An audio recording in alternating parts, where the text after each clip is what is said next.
Les podcasts du Figaro.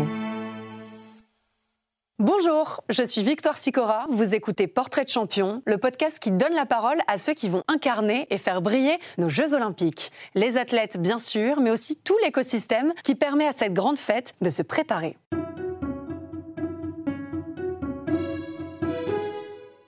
Mon portrait de la semaine est un sportif de haut niveau. Sa discipline, le saut en longueur. Amateur de musique française, il s'assume lui-même en showman, une personnalité débordante d'énergie au service d'une discipline explosive. Mon portrait de la semaine, c'est Erwan Konaté. Merci beaucoup d'être avec nous. Bonjour. Vous êtes né à quelques kilomètres d'Amiens, de deux parents anciens sportifs de haut niveau. Ça donne le ton quand même, hein. Une maman ancienne lanceuse de marteau, un papa champion de triple saut. Vous avez grandi dans cette atmosphère-là ? Ouais, ça fait partie de la famille. Je pense qu'il y a quand même un truc derrière tout ça.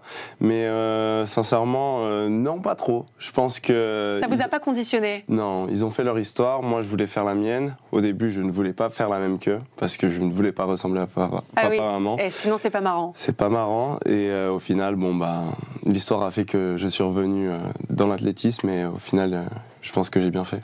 À quel moment est-ce que vous vous êtes dit que le sport c'était fait pour vous et que vous aviez envie de vous professionnaliser justement dans cette discipline du saut en longueur ? J'ai jamais voulu me professionnaliser, j'ai quand même toujours eu des rêves et ces rêves c'était d'aller faire les Jeux Olympiques et je savais pas encore qu'il y avait les Jeux Olympiques en 2024 à Paris. Donc ouais, j'ai fait mon sport par pure passion et l'objectif de base c'était d'aller en école de commerce et d'être sur Paris et j'ai eu la chance et surtout de par le travail de pouvoir d'avoir eu un premier titre de champion du monde junior, ce qui a fait que ça a déclenché la suite. Ouais, c'est un peu tout chamboulé. Qu'est-ce qui vous plaît dans le saut en longueur ? Pas le sable, en tout cas. D'accord. Ok. C'est très embêtant, mais ce que j'aime beaucoup, c'est surtout le partage qu'il y a avec les spectateurs. Et moi, c'est pour ça que je fais ce sport, c'est parce que je suis vecteur d'émotions et c'est pour ça que ça me donne envie de me lever chaque matin et d'aller à ces entraînements très difficiles. Et c'est tout ça pour voir ces spectateurs et ces gens avoir le sourire après m'avoir vu sauter. On dit que vous êtes un bon vivant, un fêtard. Oui, bon vivant, je pense que je suis un peu la caricature du bon français qui aime beaucoup les produits locaux, soit le vin, soit le fromage, soit tout ce que la France a de beau à nous offrir. Et la musique française. La musique française, bien sûr. Vous vous échauffez sur du Dalida, du Jodassin, Macumba. Ah, c'est notre culture, c'est mon amour pour ce beau pays et pour notre culture. Donc ouais, je pense que je suis un peu un passionné de France et j'essaye de le rendre mieux. C'est bien pour représenter la France aux Jeux. J'essaye de le rendre mieux. J'ai envie de représenter notre beau pays, de représenter notre culture, nos sportifs. Et donc, ouais, bien sûr, je suis un amoureux de tout ça et c'est juste moi-même, quoi. Et pourtant, pour dépasser des caps sportifs, des fois, il faut faire des sacrifices, il faut faire des choix. Sûr. Vous arrivez mieux à doser aujourd'hui avec cette responsabilité des Jeux qui arrivent. Vous vous organisez. Ça ressemble à quoi votre quotidien, en fait ? Oula, je pense que j'en ai pas vraiment parce que chaque jour est différent. Mais c'est beaucoup d'entraînement parce que certes, on l'a dit précédemment, je suis un très bon vivant, j'adore partager avec les gens, mais surtout mes amis. Mais cette année, c'est une année pas comme les autres. C'est une année où j'ai envie de rendre fière la France de ses athlètes et j'ai envie aussi de porter ce poids qui m'est donné, de représenter notre pays et donc j'ai envie de le faire des meilleures façons possibles et surtout d'aller chercher quelque chose d'important et de ne pas laisser ces belles médailles à des étrangers sur notre sol. Et pour l'instant, ça marche très bien. 2020, champion de France cadet. 2021, champion du monde junior à Nairobi où vous explosez les records. 2022, record d'Europe junior. 2022, champion du monde junior à Cali. Et là, vous visez... je sais. Allez-y. Vos fiches ne sont pas à jour. Non, j'ai rebattu le record de France il y a une semaine. Ok. C'était où ? C'était à Mondeville.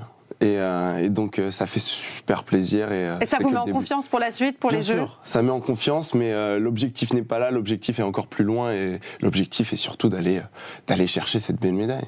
Depuis 2021, vous êtes entraîné par Robert Emian, je sais pas si Emian.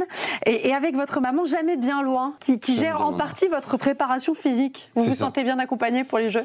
Je pense que j'ai une très bonne équipe autour de moi, un très bon crew et je pense qu'on peut aller faire faire de très belles choses. Je pense que j'ai tout pour réussir. J'ai un super préparateur mental, super préparateur physique qui est ma mère. J'ai une super maman, j'ai un super coach et j'ai tout pour réussir. Maintenant, j'ai juste à réaliser ce que j'ai à faire. Quelles sont les prochaines étapes importantes pour vous? Puisque selon les différentes disciplines, il y a tout un calendrier qui est infiniment complexe d'ici aux Jeux. Qu'en est-il pour le saut en longueur? Pour le saut en longueur, il y a les championnats du monde en salle en mars, début mars, donc histoire de tâter le terrain. Pour surtout se familiariser avec les... Qu'est-ce que ça change, le fait d'être en salle? Ce qui change, c'est que nous n'avons pas le vent. Donc qu'il soit de dos ou de face. On n'a pas aussi, souvent, vu qu'on est en salle, on n'a pas ces différents steps en termes d'altitude. Donc c'est beaucoup de choses, et même c'est une pression de l'air, c'est l'humidité, c'est beaucoup de facteurs. Il y a beaucoup de facteurs qui rentrent en compte. Bien sûr, il y en a qui sont très forts en salle, moins bons en extérieur, il y en a qui sont polyvalents, je fais partie de ces gens heureusement. Mais je préfère quand même l'extérieur parce que c'est totalement différent. Une salle c'est incroyable, quand je fais un Bercy, c'est incroyable. Mais quand on fait un Stade de France ou je ne sais quoi, c'est différent. C'est différent. Est-ce que vous appréhendez les Jeux? Vous l'avez dit, il y a une pression. On est à la maison, vous avez envie de représenter la France. Vous avez bien sûr, à titre personnel, j'imagine, envie de donner le meilleur de vous-même. Est-ce qu'il y a une pression que les Jeux soient à Paris? Je pense que cette pression, j'avais plutôt du mal à la gérer dès le début, parce que je savais, dès lors où j'ai été champion du monde junior, que j'avais maintenant cette image d'homme qui va peut-être représenter la France, qui va peut-être essayer de défendre la France. Et c'était un peu compliqué au début, mais aujourd'hui, cette pression, je la prends de manière très positive, et je la prends pour être encore plus fort et me donner encore plus d'objectifs et réussir à pallier et à réussir encore plus d'achèvements dans ma vie de sportif. C'est qui vos principaux adversaires? Qui est-ce que vous regardez, que vous surveillez à la loupe? Je surveille personne, parce que je sais très bien qu'un jour ou l'autre, je vais les battre, mais ce dont je sais que je vais avoir ils vont me donner du fil à retordre, ça va être le champion olympique, champion du monde, champion d'Europe, tout ce que vous voulez, le grec qui est Miltas Tentoglou. Donc lui, je compte bien aller le chercher. Ça reste un profil très sérieux, bien sûr, que vous avez dans le viseur, on va dire. Bien sûr, qui sait être là le jour J, mais je sais l'être aussi. Qu'est-ce qu'on vous souhaite? Ce qu'on me souhaite, c'est de me faire confiance et de me supporter pendant cet événement qui va rester dans les mémoires de tous les Français, je pense. Et donc c'est de me faire confiance, parce que je m'entraîne tous les jours comme un malade pour pouvoir vous rendre fiers et rendre fière la France. On vous souhaite quelle médaille? Un podium? La plus belle. L'or? Toujours. Il faut toujours viser très haut. Bien sûr. Si on se donne pas d'objectifs, comment les réaliser? Je ne vous le fais pas dire. On est d'accord. Un mot, une phrase peut-être pour définir ces Jeux. Comment est-ce que vous les envisagez? Comment est-ce que vous les appréhendez? Du côté des médias, on voit aussi toute cette organisation, cette logistique. On voit à quel point c'est compliqué. Vous êtes plutôt dans la dimension sportive, mais j'imagine que vous entendez toutes ces questions qui se posent autour des Jeux. Vous, comment est-ce que vous les attendez, ces Jeux?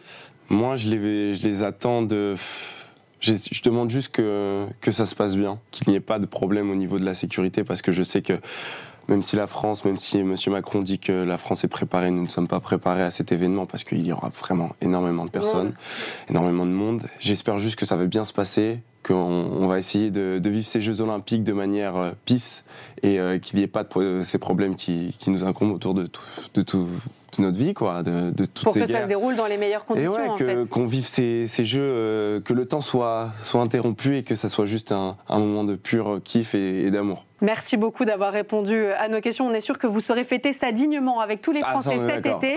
Et puis nous, on sera derrière vous pour vous soutenir, bien sûr. Merci beaucoup, Erwan Konaté, d'avoir répondu à nos questions dans Portrait de champion. Merci beaucoup d'avoir écouté ce podcast. Vous pouvez nous retrouver sur Figaro Radio, le site internet du Figaro, Spotify, Apple Podcast et toutes vos plateformes préférées. Si vous avez aimé cet épisode, n'hésitez pas à nous mettre 5 étoiles et à nous laisser un commentaire. À bientôt pour un nouveau Portrait de champion.